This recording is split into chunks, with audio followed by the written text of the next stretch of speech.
Hello guys, good morning. સ્વાગત છે તમારા બધાનું મસ્ત મજાના એક નવા વ્લોગમાં. તો હવે લાગે છે સવાર પડે ને એટલે ધીમે ધીમે શિયાળો આવી ગયો છે, કારણ કે હાથ પગ ને બધું ફાટવા માંડ્યું છે અને મોઢું ફાટવા માંડ્યું છે. એટલે વધારાના તમારા 5-10 મિનિટ લઈ લેવાના, કારણ કે હવેથી છે ને બોડી લોશન અને મોઢા ઉપર છે ને ક્રીમ ને એવું બધું લગાડવું પડશે. તો જો બધાય નાસ્તો કરવા માટે બેસી ગયા છે અને નાસ્તામાં છે વણેલા ગાંઠિયા, કઢી છે, બીજી ચટણી છે, સંભારો છે અને આ બધી વસ્તુ છે. તો હાલો બધાય નાસ્તો કરવા માટે. Hey guys, good morning. સ્વાગત છે તમારું આજના એક ફ્રેશ વ્લોગમાં. તો અમદાવાદમાં ભાઈ જો ઠંડી છે ને પડવા મળી છે, કારણ કે આજ સવારે તો લિટરલી મને એવું લાગે કે ભાઈ બહુ એટલે બહુ બધું ઠંડુ છે. હવે મારે સ્વેટર ગમે એમ કરીને કાઢવા પડશે. જેકેટ વાળા સ્વેટર આપણે પહેરીશું એટલે ગરમી હોય ત્યારે કાઢવા થાય ને ઠંડી હોય ત્યારે પહેરાય. અને હવે આખા સ્વેટરમાં શું થાય ખબર છે, એને આખા કાઢવા પડે, આખા પહેરવા પડે. ઓલું તો એ ચેન ખાલી ખોલી અને મોજે મોજ. જો ભાઈ ઘરે છે મહેમાન, એટલે સવારમાં પપ્પા જો ગાંઠિયા ને એવું લઈ આવ્યા હતા. ગાંઠિયા આપણા ફેવરેટ છે. સાથે જો કઢી છે, પછી પોપૈયાનો સંભારો છે અને આ ચટણી છે. ભાઈ હાલો સવારમાં ગાંઠિયા ખાવા. તો બધાય કપડાય હૂકવી નાખ્યા છે. કાલે આપણે નવું ગાઉન પહેર્યું હતું, એટલે ઈ છે ને વોશિંગ મશીનમાં તો ન ધોવાય, તો ઈ ધોઈને આપણે હુકવવા નાખી દીધું છે. અને હવે છે ને કાલના બધાય કપડા છે ને એમને પડ્યા છે, મુકાણા નથી. તો આપણે બધાય કપડા છે ને ઠેકાણે પાડી દઈએ. તો અત્યારે જો મારા મામાના ઘરે જમવાનું છે, એટલે આવ્યા છે. મારા મમ્મી ને પપ્પા તો હજી બધી બહાર બેસવા ગયા છે, ડાયરેક્ટ ત્યાંથી અહીંયા આવવાના છે. બધાને કીધું તું, પણ મારા સાસુ ને સસરા નીરવની કોઈ નથી આવ્યું. મેં કીધું હું જઈ આવું. અને જો 4 છોકરા એક હારે રમે છે. અત્યારે તો રમે છે એટલે વાંધો નહીં, પણ બાજી ન પડે ને ધ્યાન રાખવાનું. તો જો આ બે બેનો અત્યારે રમે છે. તું ભણશો કે ફાડી નાખશો ચોપડા?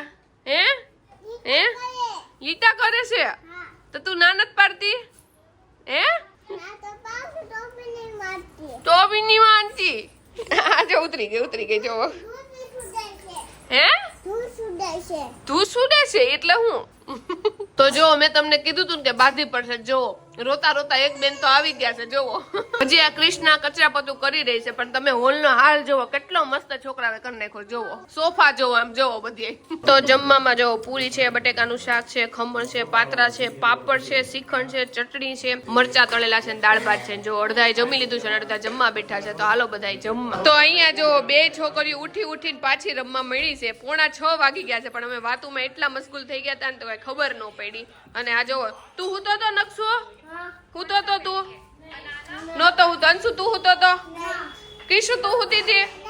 તો એક ખાલી જો આર્મી હુતી હતી, એટલે જો તમને એના માથા ઉપરથી ખબર પડી જાય છે. વાતુમાં એટલા મશગુલ હતા. જોવો હજી તો કપડા હંકેલવાના બાકી છે. ઘરધણી છે ને હવે એનું કામ કરવા માંડ્યા છે. અમે તો વાતુમાં એટલા બેઠા હતા, બેનું થઈ ગઈ. જો તો 6:45 થઈ ગયા છે અને રસોઈ બનાવવાનો ટાઈમ થઈ ગયો છે. મમ્મી બહાર ગયા છે. હમણાં મમ્મી આવે એટલે પૂછી જોઈએ. જો કે બપોરે છે ને ફૂલ ડીશ ખાધી હોય એટલે આપણું તો પેટ હલે જ નહીં, એકદમ આમ છે ને પેટ ભરેલું જ રહે. તો કાંઈ નહીં, મમ્મી આવે એટલે પૂછી જોઈએ કે આપણે શું બનાવવાનું છે, કારણ કે આપણે ફૂલ ડીશ ખાધી છે, બધાએ નથી ખાધી. એટલે જે બનાવવાનું હોય એ બનાવી નાખી અને પછી જમી લઈ. તો રોજ બપોરે ને સાંજે એક જ વાતની ચિંતા હોય કે અત્યારે શું બનાવવું છે. તો હું મમ્મીને ક્યારની પૂછું છું, મમ્મી શું બનાવવું છે? હું એ જ પૂછું છું અમારું બનાવવું હોય તમારું ખાવું હોય. તો મેં બે હામે એકબીજાને પૂછીશ, મમ્મી કે હું બનાવું છે, મેં તમે કયો ઈ તો ઈ કે પણ એમાં એવું થાય કે જે વસ્તુ છે ને નીરવને મન ભાવે ને પપ્પાને ન ભાવતી હોય, એટલે હું બનાવું નહીં બહુ. એટલે એક વસ્તુ બનાવી હોય તો ઘણી બધી વિચારણા બાદ એક વસ્તુ બને, કારણ કે ચારેયને જે ભાવતી હોય ને એવી ઘણી બધી વસ્તુ ઓછી છે. હા, હવે જે ગમે એ નક્કી કરો. સૌથી મોટું કામ નક્કી કરવાનું છે કે આજે રાતે રસોઈમાં શું બનશે. તો ફાઇનલી મેથીનું શાક, ઓળો, પછી વઘારેલી ખીચડી, બધી વિચારણા પછી છે ને સાદી ખીચડી અને કઢી કરવાનું વિચાર્યું છે. બટેકાનું શાક અને ખીચડી નીરવને બહુ ભાવે, પણ મેં કીધું કેટલા દિવસથી છે ને કઢી નથી ખાધી. અમે નહોતા ને ત્યારે મમ્મીએ બનાવી હતી, પણ ત્યારે મેં નહોતી ખાધી. તો મેં કીધું ફાઇનલી આજ કઢી બનાવી, કારણ કે તમે ઘણા દિવસથી જોયું હશે બ્લોગમાં કઢી આવી જ નથી. તો આજે છે કઢી ખીચડી, મારી ફેવરિટ વસ્તુ. જો ભાઈ હમણાં લગ્નમાં 2 દિવસ બહારનું ખાધું છે ને, આજ જો એકદમ સાદું છે. ઘરે કઢી છે, ખીચડી છે અને સુરત થી જો ચીબડા એવા છે અને એટલા કુણા છે ને કે વાત જવા દો. બહુ એટલે બહુ ટેસ્ટી છે. જો તો અત્યારે જો બીજા મામાને ઘરે આવ્યા છીએ અને આઈસ્ક્રીમ ખાઈ છીએ. અને છે ને દીવે જો અત્યારે પોપટ પાડ્યો છે મારી જેમ. જો અહીંયા પાટો છે એને હંગરી દીધો છે. દીવ કેવીક મજા આવે છે? હજી તો તારે મજા શરૂ નથી થઈ. કેટલા દિવસ થયા પાટો આવ્યો એને? 5 દિવસ થયા ને. એને પાછો 1.5 મહિનાનો પાટો છે. 3 પાટા કીધા છે. એટલે દીવુબેન કંટાળી જવાના છે ને આટલા પતલા છે ને ડબલ જાડા થઈ જવાના. મમ્મી તમે લગ્નમાં જાઓ તો સૌથી વધારે તમને ત્યાં શું ભાવે? સ્વીટ ભાવે, પણ હવે ઈ બંધ થઈ ગયું છે. મમ્મી ડાયાબિટીસ આવી છે એટલે સ્વીટ ન ખવાય. એટલે સ્વીટમાં શું ભાવે તમને એમ હોય તેમ થાય વાહ મજા આવી ગઈ મને?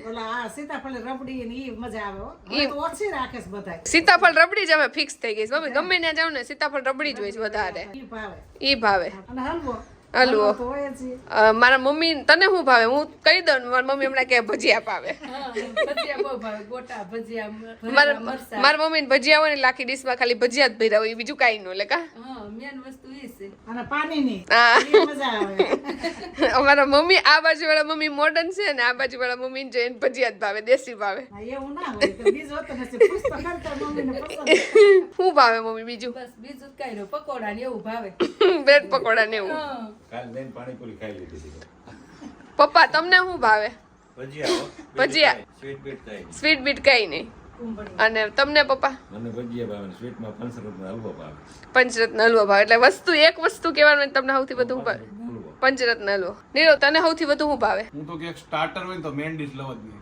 તો નીરવ હમણાં જ આપણે લગ્નમાં ગયા હતા ને મારા મામાના છોકરાના, નીરવે છે ને મેન ડિશ લીધી જ નહોતી, ખાલી પાણીની માં જ ધરાઈ ગયો તો ઈ. ખાલી પાણીની ઉપર. એટલે તને સ્ટાર્ટરમાં સૌથી વધુ શું ભાવે?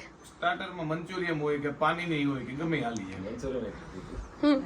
અને હું લગ્નમાં જાઉં ને તો બધાને નવીન લાગશે, હું ઘરે દાળ ભાત ન ખાઉં પણ લગ્નમાં જાઉં ત્યારે હું દાળ ભાત તો થોડાક લવ જ, કારણ કે મને છે ને વરાની દાળ બહુ ભાવે. તને ભાવે નહીં તો વરાની દાળ?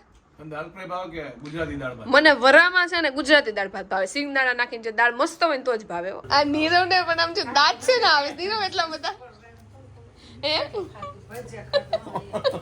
તો આજે આપણે આખો દિવસ બહાર હતા ને એટલે જો આપણે આ ડ્રેસ છે ને હાથે ધોયો હતો, એટલે આને જો હંકેલીને આપણે છે ને આ થેલી આની રાખી જ છે. જ્યારે આ થેલી છે ને આની હારે જ આવ્યું હતું, કારણ કે ડ્રેસ કેન વાળો ને એવો છે ને એટલે બહુ હેવી છે, એટલે આવડી મોટી કોથળી હોય ને તો એમાં જમાય. તો જો હવે તો આ કોથળીના હાલ કેવા થઈ ગયા છે, તો એ પણ હું છે ને આની અંદર પેક કરીને જ રાખું છું. અને બાકીના કપડાં તો વોશિંગ મશીનમાં ધોયા હોય એટલે મમ્મીએ જો હંકેલ નાખ્યા છે. તો આ બધા કપડાં છે ને આપણે અત્યારે જ કબાટમાં મૂકી દઈએ. આ વખતે મેં એવું જ રાખ્યું છે કે કબાટ છે ને આપણો હારો રહે. તમને બતાવું, જો હજી મારો કબાટ છે ને હારો જ રહ્યો છે. જુઓ આપણે ગોઠવેલા જ કપડાં રાખ્યા છે, બાકી તો છે ને જેમ તેમ પડાવે, પણ આ વખતે આપણે એવું રાખ્યું છે ધ્યાન કે છે ને આપણા કપડાં બધા ગોઠવેલા છે. અત્યાર સુધી તો રહ્યા છે, હવે ખબર નહીં આગળ આવો કબાટ રહે કે નહીં.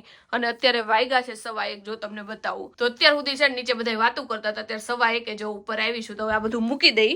મેં તો જો રોજનું રોજ મુકાઈ જાય ને તો મુકાઈ જાય, બાકી છે ને એમને પડ્યું રહે, એટલે મેં તો અત્યારે જ મૂકી દઉં. તો રાતના વાગી ગયા છે અત્યારે 2 અને મારા મમ્મી પપ્પા પાયલ પછી મારા સાસુ સસરા હું બધા બેસીને છે ને અત્યારે વાતું કરતા હતા. અને અત્યારે વ્લોગ નો એન્ડ લેતો હતો. એની પેલા મેં કીધું કે ગયા વ્લોગમાં તમે લોકો જે કોમેન્ટ કરી છે એને આપણે રિપ્લાય આપી દઈએ. તો ચાલુ કરીએ કોમેન્ટ. નીરવભાઈ અને પાયલ બેન વ્લોગ બંધ ના કરતા, વ્લોગ ઓર મજા નથી આવતી. અત્યારે ખાલી વીકમાં સન્ડે ઓફ કર્યો છે વ્લોગમાં, એ બી એક્સપેરિમેન્ટ ચાલે છે.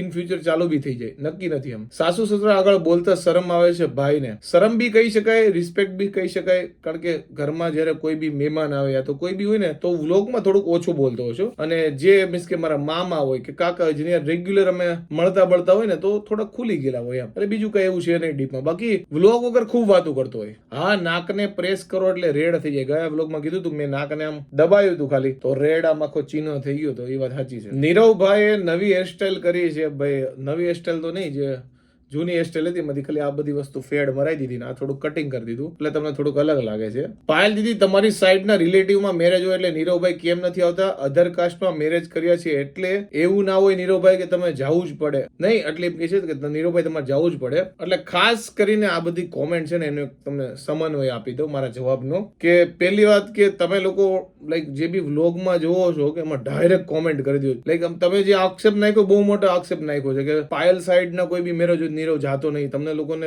એક્ઝેક્ટ ડિટેલ ખબર ન હોય તો મારું એવું કેવું છે કે એવી મોટી ટિપ્પણી નો કરવી જોઈએ. કાં તો તમારો ક્વેશ્ચન પૂછી શકાય કે ભાઈ તમે ગયા હતા કેમ નહોતા ગયા? તમે કીધું કે ભાઈ તમારે જવું પડે ના તેન ફલાણું. પહેલી વસ્તુ કે મેરેજમાં હું ગયો હતો પણ મેં વ્લોગ નથી લીધો. તમારે જેને બી પૂછવું હોય તમે જો કે કોઈને પૂછી નહીં શકો, આ તો હું મારી તરફથી ક્લેરિફાઈ કરી દઉં. અને બીજી વસ્તુ કે મેં પાયલને કીધું હતું કે ભાઈ કારણ કે એમની સાઈડના મેરેજ હોય તો એમના બધા રિલેટિવ્સ વધારે હોય, અને તો મેં કીધું ભાઈ તું વ્લોગ લેજે કારણ કે મારાથી નહીં લેવાય, કારણ કે હું કોને ક્વેશ્ચન આન્સર કરું, હું એકલો લઉં, એટલે મેં વ્લોગ નથી લીધો. પણ તમે લોકો જે આક્ષેપ નાખી દીધા છે ને ભાઈ હું થોડો ગભરાઈ ગયો. કાંઈ વાંધો નહીં, તમને ખબર પડી ગઈ. નીરવ કોઈ દિવસ પાયલના પ્રસંગમાં નથી જતો. બોલો ભાઈ, હવે આમાં શું કેવું મારે? હું પ્રસંગમાં જાઉં છું પણ એ પ્રસંગમાં પાયલ વ્લોગ લે છે, હું વ્લોગ નથી લેતો. એટલે નીરવભાઈ તમારા લિપ્સ કેમ પિંક લાગે છે? લિપસ્ટિક લગાડી છે ભાઈ? શું કે પિંક તો ખબર નહીં કેમ લાગે છે, મે બી કેમેરા કે લાઇટિંગ ને લીધે લાગતા છે, બાકી હું લિપ્સમાં કશું એટલે કશું લગાડતો છું નહીં. હવે ખબર નહીં, નકર તો મારે શું કે બ્લેક ટાઈપના છે, જે સિગરેટ પીતા હોય ને એ ટાઈપના છે. કોને ખબર, હું તો પીતોય નથી. મને ઘણા લોકો પૂછે તમે પીવો છો એટલે હોઠાવા થઈ ગયા, મેં કીધું ખબર નહીં હવે, એટલે પીતો તો નથી પણ ખબર નહીં કેમ આવા થઈ ગયા એમ. નીરવભાઈ જેતપુર કમલેશના બ્રેડ પકોડા ખાવ. જેતપુર ગયા હતા, કમલેશના બ્રેડ પકોડા ખાતા હતા, બહુ મજા આવી ગઈ, મસ્ત બનાવે છે ભાઈ. પાયલ દીદી તમારી પાસે આટલા બધા કપડા છે તો પણ એક જ કપડા પહેરો છો, એમાં જે કમ્ફર્ટેબલ હોય એ પહેરતા હોય, અને એક પહેરે છે કે નહીં એ મને બહુ ખ્યાલ નથી. આ તો હું ખાલી મારી રીતે કહી દઉં છું. બધા લોકો કહે છે કાલનો વ્લોગ કેમ નતો આવ્યો, મેં ઓલરેડી એક્સપ્લેનેશન આપી દીધું છે કે મંડે ટુ સેટરડે એટલે કે સોમથી શનિ વ્લોગ આવશે જ. સન્ડે આપણે ઓફ રાખ્યો છે કારણ કે અમે ઘણા બધા કોમેડી વિડીયોઝમાં કામ કરવા માંગીએ છીએ, જે અમે ઓલરેડી લખેલા છે. તો એ એક દિવસ અમારી પાસે ઓફ હશે એટલે કે રજા હશે ત્યારે અમે બધું શૂટ કરી શકીશું. એટલે એક્સપેરિમેન્ટ કરે છે કે એક દિવસ વ્લોગ ઓછો ને થોડાક કોમેડી વિડીયો અમે પોતે બનાવીએ. તો ભાઈ આ હતી આજની કોમેન્ટ, અને ખાસ કરીને અમુક કોમેન્ટ જોઈને યાર મને અંદરથી દુઃખ થઈ જાય યાર કે લોકો જલ્દી સ્ટેટમેન્ટ ફોરવર્ડ કરી દે છે કે નીરવ સાઈડ પાયલ સાઈડ ના કોઈ બી મેરેજ હોય તો નીરવ નો છે, નીરવ એવો છે. મને તો બહુ લાગે યાર, કારણ કે તમને અમારી લાઈફની રોજની 24 કલાકમાંથી ખાલી 10 મિનિટ જ બતાવ્યા છે, તો બાકીનું તમે ડાયરેક્ટ એઝમ્પશન મારી દો અને આક્ષેપ નાખી દો. યાર મને એમ થાય યાર, નકર ક્વેશ્ચન પૂછવા જોઈએ ભાઈ. એમાં હું કોઈને ના નથી પાડતો કે ભાઈ તમે ગયા હતા કેમ નહોતા ગયા, આ તો કે એની સાઈડ હોય એટલે આ જાતો જ નથી. એટલે મને એમ થોડું ઘણું દુઃખ થઈ જાય અંદર, એટલે મેં કહી દીધું આજે તમારી કેમેરા સામે. બાકી જનરલી તમે લોકો કોઈ બી વસ્તુ લખો ને તો એટલું બધું રિએક્ટ નથી કરતો, કારણ કે લોકો પૂછતા હોય છે, એમાં કોઈ સામેવાળાનો બી વાગ નથી. જો મારું કઈ તમને કઈ એવું લાગ્યું આજનું બોલવાનું તો દિલથી સોરી, અને આઈ હોપ કે તમને આજનો અમારો વ્લોગ ગમ્યો છે. ગમ્યો હોય તો શું કરવાનું તમને ખબર છે, લાઈક કરી દો, કોમેન્ટ કરી દો, મિત્રો સાથે શેર કરી દો, ફેસબુકમાં જોતો હોય તો ફોલો કરી દો, યુટ્યુબમાં જોતો હોય તો સબસ્ક્રાઇબ કરી દો. મળે નેક્સ્ટ વ્લોગ ત્યાં સુધી બાય બાય, કાલે મળે, બાય બાય. અને મેં વાત કરી એમાં તમારી શું ટિપ્પણી છે એ કોમેન્ટ કરી દો કે ભાઈ હું ખોટો હોય તો ખોટો કહી દો, પણ તમને શું લાગ્યું તમારું જેન્યુઅન કમેન્ટ કરો. બાય.